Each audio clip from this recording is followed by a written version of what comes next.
네, 기초물리학 6번째 강의입니다. 그래서 이번 강의에서는 운동량에 대해서 알아보도록 하겠습니다.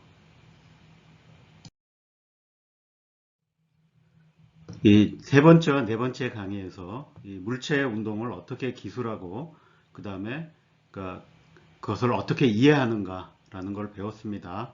그래서 그 뉴턴의 역학체계라는 것은 이 힘의 작용과 그에 대한 그 반응으로서 물체의 가속도가 생긴다.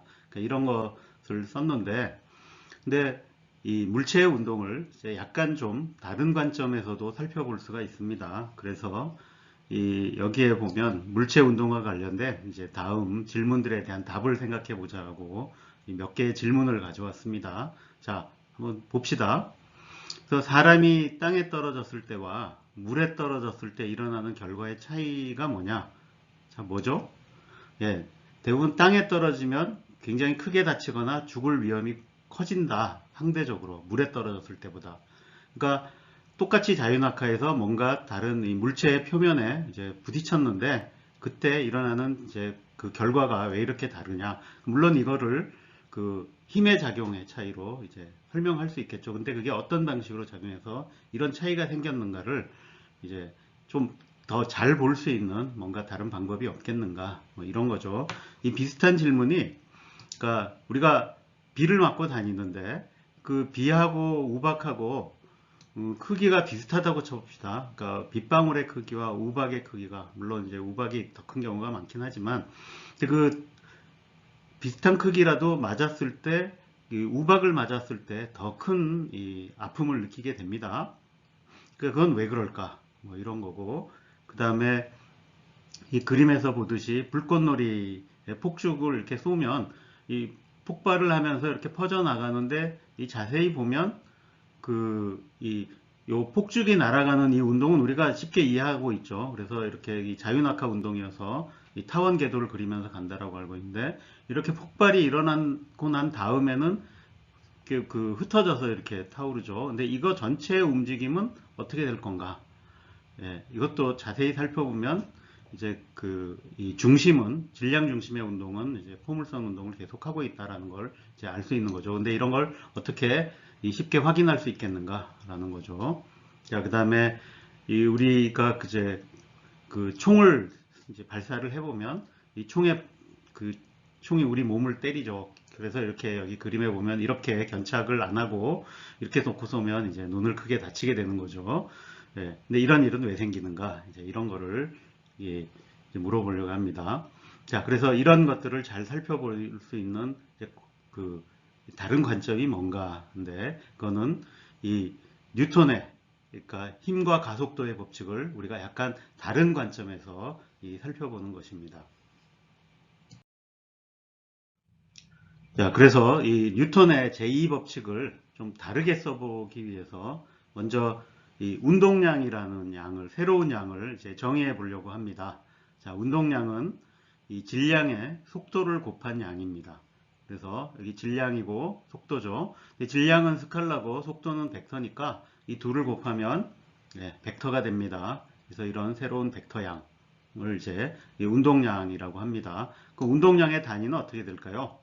예, 그거는 뭐, 질량에다가, 그러니까 질량의 단위를 킬로그램이라고 하고, 이 속도의 단위를 미터 퍼 세크라고 하면, 이게 이제 킬로그램, 미터 퍼 세크가 이 운동량의 단위가 되겠습니다. 자, 그러면 이 운동량을 써가지고, 이 뉴턴의 운동 법칙을 다시 써보도록 합시다. 자, 근데, 그럼 어떻게 되느냐? 자, 내가 일단 이 운동량을 시간에 대해서 한번 미분을 해봅시다. 이렇게 dp, dt를 했는데 p가 질량 곱하기 속도 mv니까 이런 양인데 이 m은 물체의 질량은 바뀌지 않는다라고 일단 생각을 해봅시다. 아주 예외적으로 로켓 같은 경우에는 날아가면서 질량이 변할 수 있지만 그렇지 않은 경우에는 이제 질량은 상수라고 보는 거죠. 그러면 이거는 상수니까 이렇게 밖으로 빠져나오고 이렇게 이 속도에 대한 미분만 남겠죠. dv, dt인데 그럼 이게 가속도죠. 그죠? 지금 그래서 요거는 이제 DMDT는 이제 무시하고 나면 그럼 요게 가속도니까 MA니까 이게 F겠죠. 그죠? 그래서 이 DPDT는 F다라는 이제 요 식을 얻게 됩니다. 근데 이거는 그러니까 그 뉴턴의 제2법칙과 똑같은 방정식이죠. 그러니까 사실 이게 이 MA는 F다라고 쓴 거와 똑같은 방정식이다. 이게. 근데 그거를 내가 질량 가속도 대신에 내가 운동량이라는 이제 새로운 양으로 이제 새로운 양을 정의를 해서 내가 이렇게 써놓은 것입니다. 근데 이거는 약간 더 좋은 점이 뭐냐면 이렇게 이 질량이 이제 변하는 경우에도 사실은 내가 이 운동량의 그 변화는 힘과 같다라는 건 물체의 질량이 변할 때도 그대로 적용할 수 있겠다라는 게 이제 새로운 점이 되겠습니다.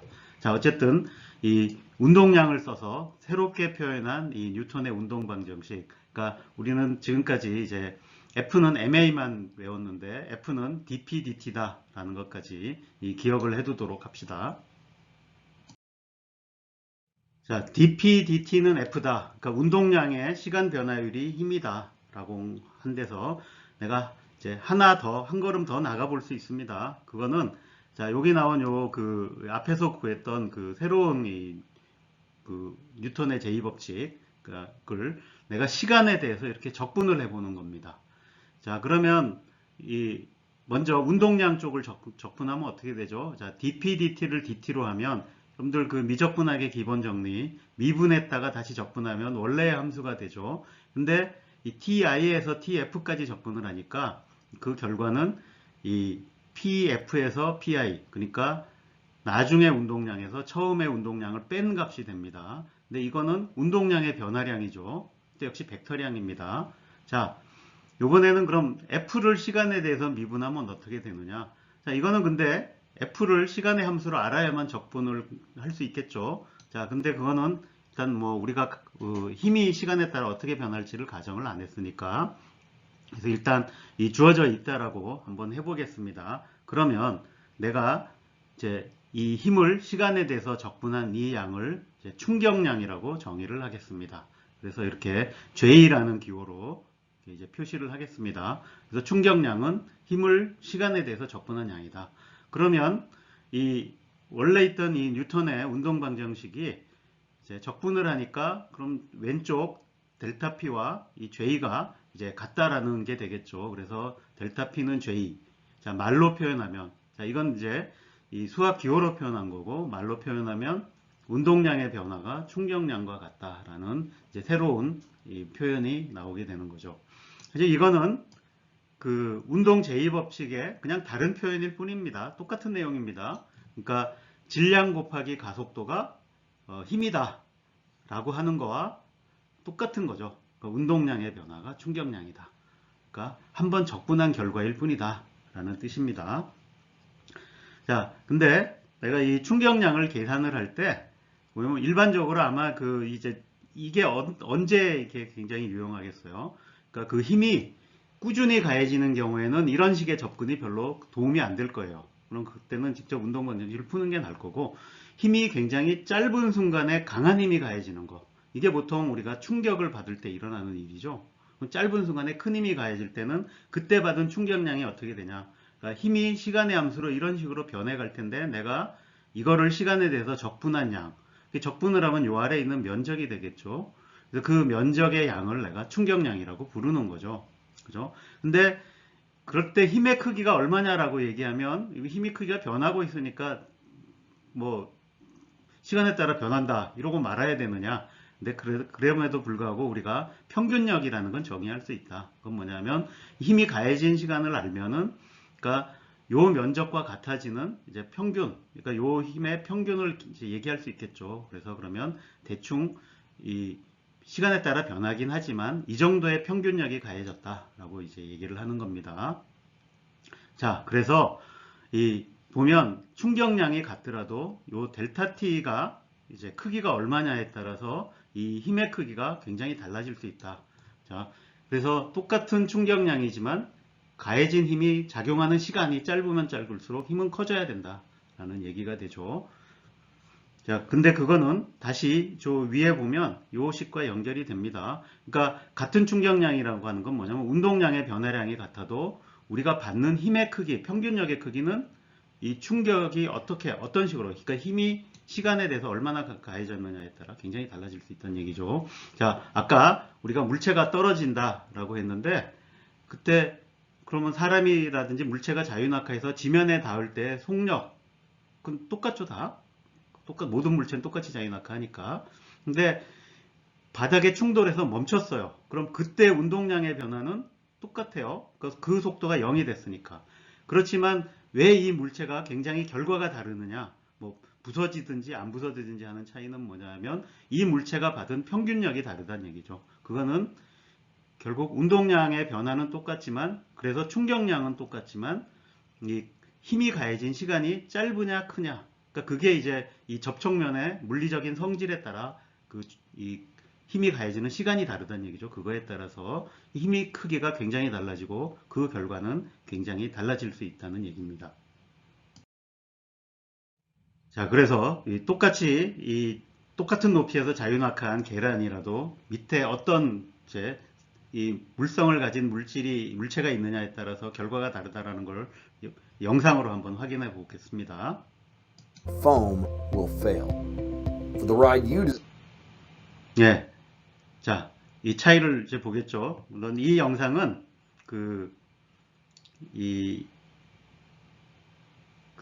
신발 만드는 회사에서 깔창이 이제 흡수력이 좋다, 충격 흡수력이 좋다라는 걸 이제 보여주기 위해서 만든 영상인데, 이 보면 요거는 이제 기존의 이제 신발창보다 자기네가 훨씬 더 충격 흡수를 잘한다는데, 여기서 충격 흡수를 잘한다라는 게 무슨 의미인가 하는 거죠.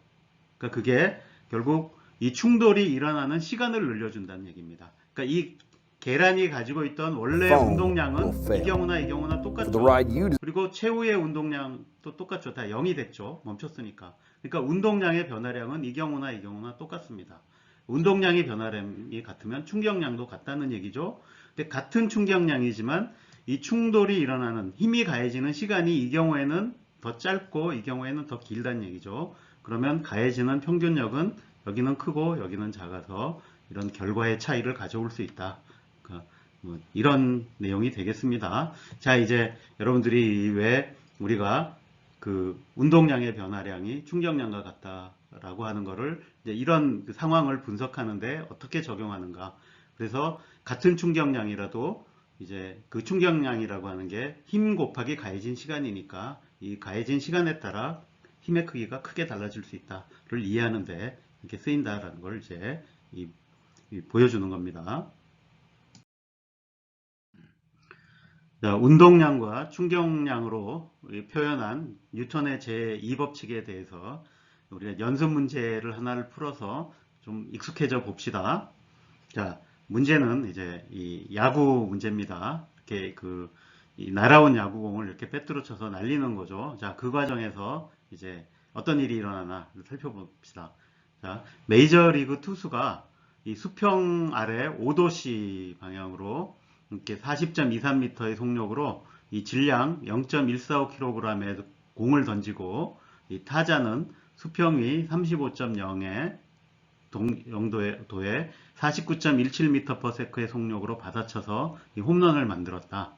자, 문제 1. 배트가 야구공에 전달하는 충격량의 크기는 얼마인가를 물어봤습니다. 자, 앞에서 충격량과 운동량으로 쓴 뉴턴의 제2법칙이 내용이 뭐였죠? 예, 운동량의 변화량이 충격량과 같다 였죠. 그러면 충격량의 크기는 얼마냐 그랬으니까 운동량의 변화량과 같다. 운동량의 변화량을 계산하면 되겠다라는 거죠. 운동량의 변화량은 나중 운동량에서 처음 운동량을 이제 빼면 되겠다라는 거죠. 그래서 이 야구공이 처음에 가지고 있던 운동량은 자, 이렇게 이 수평보다 약간 아래에서 위쪽으로 이렇게 날라왔죠. 근데 야구 배트를 맞고서 이렇게 이제 수평보다 35도 윗방향으로 이렇게 날아갔습니다. 자, 그러면 변화량은 이 두 벡터의 차이죠. 자, 근데 벡터의 차이는 빼는 거죠. 근데 여러분들이 아직 벡터 뺄셈을 연습을 안 해봤을 수가 있을 것 같아요. 그래서 벡터 뺄셈은 어떻게 했냐. 덧셈에 마이너스를 붙여서 덧셈하는 거랑 똑같죠. 그래서 그림으로 설명을 하자면, 자, 여기 이 PF라는 그 벡터에서 이제 pi라는 벡터를 빼는 거니까 이 pi에 대해서 이 마이너스 pi에 해당하는 이제 요 벡터를 그리고 그래서 요 벡터 그러니까 pf와 마이너스 pi를 더하는 것이 그러니까 pf에서 pi를 빼는 것과 똑같죠. 그래서 이렇게 평행사변형을 그리고 요 벡터를 그리면 그러니까 요 벡터가 바로 이 pf에서 pi를 이제 뺀 것과 같은 양이 되겠죠. 그죠? 자, 이런 식으로 하면 됩니다. 근데 여러분들이 이거를 계속 하다 보면 뺄셈 어떻게 하느냐? 바로 이제 여기서 요 그림에서 있듯이 뺀다라는 건 pf에서 pi를 뺀 거는 이 화살표가 끝나는 거는 pf에서 끝나고 시작은 pi 요 끝에서 한다. 그래서 요 벡터가 된다라는 거를 이제 금방 확인할 수 있을 겁니다. 그래서 사실상 이제 요 벡터와 요 벡터는 이제 같은 벡터다라는 거죠. 그래서 저걸 계산을 해야 되는데 크기 계산을 해야 되죠. 근데 여기 각도들이 이제 관계되어 있고 조금 복잡하니까 그때는 어떻게 하냐면 성분으로 나눠서 하는 게 좋겠다. 그래서 이렇게 그 x 성분의 변화량은 얼마 있었고 y 성분의 변화량은 얼마 있었는데 자 이거를 자 계산을 하면 그래서 이 피타고라스 정리 써서 속도의 변화가 얼마고 그럼 질량 아니까 이제 그 운동량의 변화량은 얼마가 된다라는 거를 이렇게 이제 계산을 해볼 수 있겠습니다. 자, 이제 두 번째 문제는 이렇게 충격량은 알았는데 힘이 얼마나 가해졌는지를 알려면 접촉 시간을 알아야 된다는 거죠. 그 힘이 얼마 동안 가해졌느냐. 그래서 1ms, 그러니까 1000분의 1초 동안만 가해졌다. 그럴 때 이 작용한 힘의 크기가 얼마나 되느냐. 이제 이런 건데 지금 앞에서는 문제에서는 이제 1.20ms라고 하면 그때 어떻게 되느냐. 네, 그러면 힘은 자, 운동량의 변화량, 이 충격량과 같았죠. 그래서 그거를 내가 델타 t로 나눠준 양이 되고 이 앞에서 구한 수치를 넣고 시간을 넣고 해서 보면 이제 이런 힘이 되는데, 그러니까 10.4kN이니까 이제 굉장히 큰 힘이 걸리는 거다. 그러니까 대략 1000kg 중에 해당하는 거죠. 그러니까 1톤짜리 물체로 치는 낙하한 물체가 받는 힘과 같은 크기가 되는 거죠. 근데 물론 1000분의 1초 동안만 작용한다는 거. 예. 그러니까 이렇게 하면 이제 그 야구공에 가해지는 힘이 얼마나 되는가, 순간적이긴 하지만 이제 그런 걸 계산을 해볼 수 있는 거죠. 그 야구공이 배트와 부딪혔을 때 실제로 이제 어떤 일이 일어나는지를 이 고속 촬영을 통해서 볼 수 있는 이 영상을 하나 준비해봤습니다. 재미삼아 한번 보시기 바랍니다. This is the only place in the country where you certify the bats and the baseballs in the major leagues. Welcome to the University of Massachusetts Lowell Baseball Research Center. Here, Patrick Drain will show Jeff and Matt the scientific reason for broken bats. And to do so, Patrick uses this crazy machine. What we basically have here is we have a bat hanging here vertically. We're going to fire with an air cannon a ball at 160, 180 miles per hour and see what the collision looks like and go from there. We're loading the machine with a regulation wooden bat made of ash, a longtime favorite in the big leagues. That's way too fast to see. Now to whip some ash, time warp style. Okay, that's good for focus. We're all set to fire. You ready? I'm all set up. Okay. At 10,000 frames per second, we can see that regulation hardballs turn into squash balls when they hit the bat. And right here, you can see the ball is actually starting to wrinkle. Right, it has to go somewhere. That, to me, looks like a fake baseball. Yeah, that's a real Major League Baseball.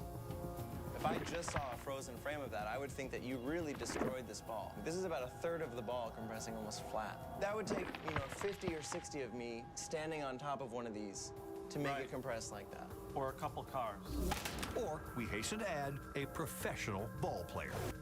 So the ball's not even as tough as we thought. But that just makes the sight of a splintered bat all the more mysterious. What gives? clearly the ball, but what else? So in this shot, we see the full bat. And the bat bends too? This makes me feel like every single piece of equipment in baseball is made out of rubber. It's totally unexpected because we look at a bat like this and it feels totally solid. Yeah, when you have a long object like a bat, it is going to have the ability to bend. We're seeing some vibrations that extend all the way into the hands. So every time I hit a ball, I feel this sting going through my arms. And I think it's hard for people to understand what that sting is, but it's really these vibrations that are going back and forth really, really fast. What happens if these vibrations get too much for the bat to bear? Now we're moving 1.5 inches, 2 inches further out. We're going to fire it at about 150 miles per hour, but that's actually replicating a 90 mile per hour pitch and a 60 mile per hour swing. Now we're going to move away from the proverbial sweet spot that lies about 5 to 7 inches from the end of the bat. Load the next one in.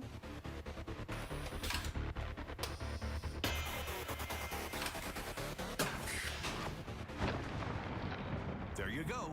When the ball hits outside the sweet spot, the bat vibrates even more. You only changed where we impacted by, what, 3 or 4 inches? And the bat is almost in an S shape at certain points. So that's an amazing amount of vibration. And what if we move it just a bit further? Can we create that bat-breaking surprise? Okay, it's firing. Oh, it's broke. Say it ain't so, Jeff. You can really see when the bat starts to break, all of the energy of the ball has gone into breaking this bat. It's much more common that the bat splinters a little bit than to actually split apart. Well, we all know by now that here at Time Warp, the uncommon is commonplace. Well, okay, we got lucky. Just as the ball is making full contact, we're seeing the bat is starting to break. It's not that the ball is harder than the bat, far from it. But when a batter misses the sweet spot, the force of the ball makes the bat vibrate and bend so violently that it splits at the weakest point, often along the grain. Snap, crackle, pop. 자, 야구공과 배트의 충격에서 역시 작용, 반작용도 받죠. 예, 공만 충격을 받는 게 아니라 이 배트도 충격을 받습니다. 자, 그 다음에 그 배트도 그러니까 어느 부위에 이제 이 공이 와서 부딪히느냐에 따라서 그 배트의 그 반응이 크게 달라질 수 있다라는 거를 이제 봤죠. 그래서 잘못 맞으면 배트도 부러질 수 있다라는 거죠.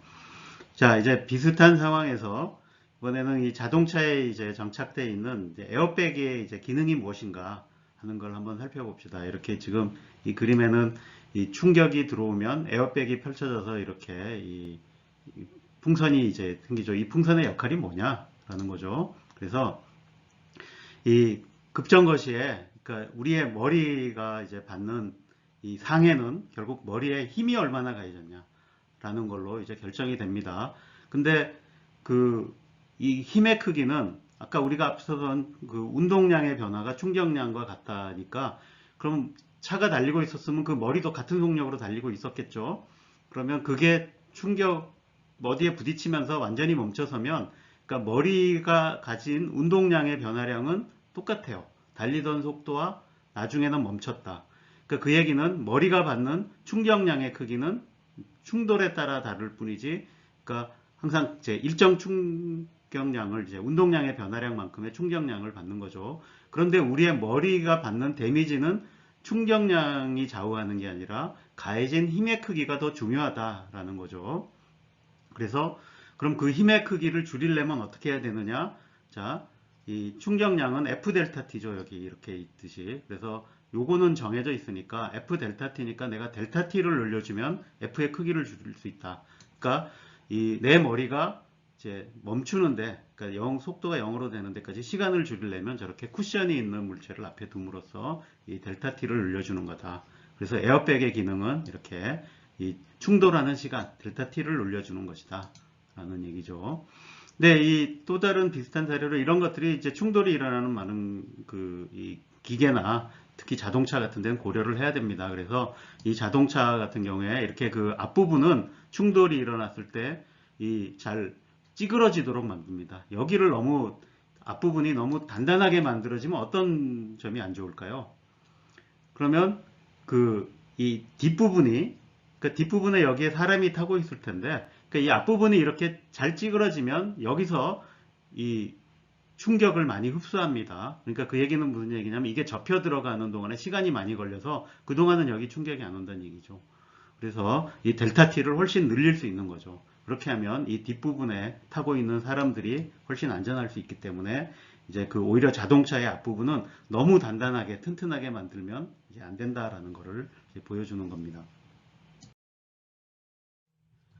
자, 이번에는 이 운동량으로 쓴 뉴턴의 제2법칙, 그러니까 dP, dt는 F다라는 걸로부터 유도되는 이 운동량 보존 법칙이라는 것을 이제 한번 배워보도록 합시다. 특히 이거는 이 두 물체가 충돌하는 경우에 굉장히 유용하게 쓰일 수 있습니다. 자, 물체가 이제 1, 2번으로 구별을 해봅시다. 그러면 각각에 대해서 이 운동 방정식, 그러니까 뉴턴의 운동 법칙을 쓸 수 있겠죠. 그게 델타 P와는 뭐하고 같죠? 그러니까 첫 번째 물체가 받은 힘에 의한 충격량과 같죠. 그래서 이런 식으로 쓸 수 있는데, 자, 이 두 물체가 받은 힘, 그러니까 1번 물체가 받은 힘은 두 가지로 나눌 수가 있어요. 하나는 뭐냐면 1번과 2번이 충돌을 하느라고 서로 이제 힘을 주고받겠죠. 그러니까 이거는 2번 물체가 1번에 가한 힘이고, 그러니까 그 물체 말고 다른 힘도 받을 수 있죠. 예를 들어서 이 지면에서 일어나면 중력을 항상 받고 있다든지 뭐 이런 것들이 있을 수 있습니다. 자, 그래서 이 두 물체에 대해서 두 물체 사이에 작용하는 힘은 내력이라고 부릅니다. 서로 안에서 그러니까 자기네들끼리 작용하는 힘이다. 그리고 이 밖에서 중력이나 뭐 다른 힘 같이 밖에서 가해지는 힘을 이제 이 외력이라고 부릅니다. 그러면 1번 물체도 그러니까 2번 물체로부터 받는 내력이 있고 아예 밖에서 받는 외력이 있는 거고 2번 물체도 1번 물체로부터 받는 내력이 있고 밖에서 받는 외력이 있죠. 근데 자, 이거를 각각에 대해서 운동 방정식을 썼는데 이제 두 개를 더해 본다고 해봅시다. 그럼 이 그 두 물체의 합쳐진 운동량의 변화는 어떻게 되겠는가를 보면 그러면 요거에 의한 충격량이 올 텐데 자, 그럼 요걸 더한 것과 요거를 더한 것 두 개가 있겠죠. 자, 근데 우선 외력은 없다라고 해봅시다. 그러니까 밖에서 작용하는 힘은 중요하지 않고 충돌에 의한 힘. 그럼 서로 작용하는 힘만 중요하다고 하면 이 두 개가 더해지겠죠. 그래서 F 2번이 1번에 가하는 힘과 그러니까 1번 물체가 2번 물체에 가하는 힘 두 개를 더한 게 되는데 이 두 개 더하면 작용 반작용의 법칙. 그러니까 두 물체가 서로 주고받는 힘이니까 이 다음은 0이 되게 되어 있습니다. 그래서 이게 이제 0이 되겠죠. 그러니까 그러면은 이게 결국 두 물체의 운동량의 변화량을 더하면 이렇게 없다가 되는 거죠. 그래서 이게 운동량의 변화량이 없다는 얘기는 나중의 운동량이 결국 처음의 운동량과 같다. 그래서 이걸 이제 운동량 보존 법칙이라고 합니다. 자, 다시 한번 정확하게 얘기를 하면 그러니까 외력이 작용하지 않으면 이 충돌 전후에 총 운동량이 이제 보존된다라는 거죠. 그래서 이거는 지금 두 개에 대해서만 했는데 입자가 굉장히 많아져도 똑같이 이제 적용이 됩니다. 그래서 모든 입자들 사이에 이 작용하는 서로 간에 작용하는 내력을 다 합치면 0이 되기 때문에 이제 이런 결과가 나옵니다. 그래서 이 외력의 합이 0이면 요게 이제 전체가 0이 돼서 이 운동량, 총 운동량은 이제 보존된다라는 게 운동량 보존 법칙입니다. 자, 저 운동량이 보존된다라는 걸 써서 뭐 그냥 재미있는 연습 문제 하나만 풀어봅시다. 자, 체중이 90kg인 람보. 여러분들 세대는 람보가 누군지 모르겠지만 1980년대, 70년대였나? 80년대에 나온 이제 미국 전쟁 영화에 이렇게 람보가 나오는데 무게가 10kg인 기관총을 들고 이제 얼음판 위에 서 있는데 기관총 총알의 질량은 10g. 총알의 속력은 800m/s로 나간다고 했을 때 그리고 기관총의 격발 속도는 1분에 600발 쏠 수 있다라고 해봅시다. 자, 그러면 한 발의 총알이 발사될 때 총알에 가해진 충격량의 크기를 구해라. 그러면 충격량의 크기는 총알의 운동량의 변화량과 같다 그랬죠. 그러면 이제 총알의 운동량의 변화를 계산하면 될 거고, 자, 근데 그 총알이 받은 힘을 이제 계산해 보려고 하는데, 그 총알이 총구를 빠져나가는데 그 1ms, 1000분의 1초가 걸린다면 그동안 총에 가해지는 평균 반발력의 크기는 얼마냐? 이거를 이제 계산해 보려고 합니다. 자, 첫 번째, 충격량은 운동량의 변화량과 같다 그랬으니까 총알이 속도가 0에서 800m/s까지 갔으니까 그거 계산해 보면, 자, 이렇게 총알의 질량 곱하기 속도 변화에서 8N라는 충격량이 나오고, 그래서 총알이 받는 반발력은, 힘은 그 충격량을 시간으로 나눈 게 되겠죠. 근데 시간이 1000분의 이제 1초니까, 그러니까 요 앞에서 8N를 이제 이 1000분의 1초로 나누면 8000N. 그러니까 8000N이면 그 상당히 큰 힘이겠죠. 그래서 총알이, 작은 총알이 나가지만 순간적으로 1000분의 1초 동안 이제 큰 힘이 가해진다라는 걸 알 수 있습니다. 자, 총에는 순간적으로 그래서 1000N이라는 큰 힘이 가해지는데도 람보가, 그러니까 이 사람이 큰 타격을 받지 않는 이유를 설명을 해라. 그러니까 그거는 왜 그러냐? 이제 이 큰 힘을 받지만 사람은 또 총을 들고 있는데 그 총은 사람이 그 손으로 잡고 있죠. 그럼 그 다음에 총을 내 몸에 바짝 잘 대고 있으면, 그러니까 그 힘이 다시 사람에게 전달되는 동안에는 이 총알이 나가는 시간보다 훨씬 긴 시간이 걸리게 됩니다. 그래서 이 똑같은 충격량이 전해 오지만 이 작용하는 시간이 훨씬 길어서, 그래서 큰 힘이 가해지진 않는다라는 거고, 그러면 이제 이렇게 그 사격을 계속할 때, 예를 들어 10발의 총알을 이제 쐈다 그러면 그 동안에 이 속도가 얼마나 늘어나냐, 이거는 이제 이 운동량의, 그러니까 이 사람의 운동량의 변화량이 총알이 다 가지고 나간 운동량의 변화와 같아야 되죠. 왜냐하면 내가 총을 들고 있고 총알이 나가는 거는 총 안에서 내력으로 일어나는 거죠. 그 안에 화약이 터져서. 그럼 이렇게 내력의 작용만 있을 때는 총을 쏘기 전에 총 운동량과 총알이 다 나간 다음에 총 운동량이 같아야 돼서, 내가 그것을 적용하면 이제 그 운동량 보존 법칙으로부터, 그러니까 그러니까 사람 더하기 총의 그 운동량, 총과 총알이 가지고 나간 운동량 다 합친 게 0이 돼야 된다로부터 이 사람이 밀려나가는 속도, 그러니까 이 얼음에 마찰이 없다면 이렇게 총을 쏘면 사람이 일정한 속력으로 이제 밀려가게 된다라는 것을 이제 볼 수 있는 거죠. 자, 그래서 이 총을 쏘면 그 총알이 나가는 만큼 결국 그 똑같은 충격량이 총으로 오게 돼 있고, 그거를 또 사람이 들고 있으면 역시 똑같은 충격량이 온다. 그 충격량으로부터 내가 피해를 안 입으려면 어떻게 해야 된다? 총을 단단히 잡고, 충격을 이제 이 시간 길게 해서 흡수해 줘야 된다. 그래서 잘 붙잡고 있어야 된다는 거죠. 그러니까 이런 걸 무시하면 이제 어떤 일이 일어나는지 이 영상을 한번 보면서 이제 이번 강의를 마치도록 하겠습니다.